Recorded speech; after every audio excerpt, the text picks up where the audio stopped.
Toutes les parties à désamorcer la crise. Est-ce qu'il faut re-subventionner le carburant pour les populations les plus démunies? Et est-ce que le plan d'urgence de quelques millions de dollars dont vous venez d'obtenir le déblocage, est-ce que ce plan est à la hauteur des enjeux?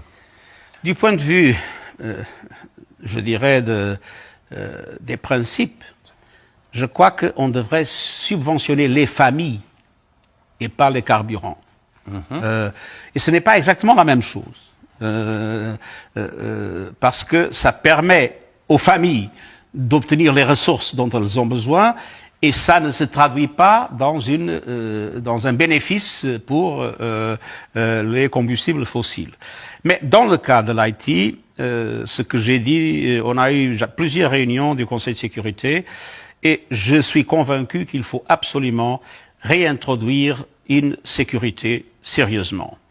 Et la proposition que j'ai mise sur la table, c'est qu'il faut vraiment un programme international d'appui à la formation et à l'équipement de la police, mais qu'il faudra avoir dans cette perspective une force robuste capable de mettre fin à l'action des gangs.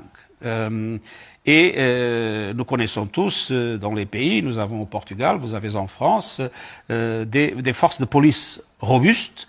Et je crois qu'il nous faut avoir en Haïti, dans cette transition de formation et d'équipement d'une police qui pour le moment est inefficace, il faut avoir une force qui puisse vraiment mettre de l'ordre vis-à-vis une ville, notamment, mais aussi le pays, complètement contrôlé par des gangs. Ce ne sont pas des mouvements politiques, ce sont des gangs, malheureusement, infiltrés aussi par des gens liés au pouvoir économique et au pouvoir politique.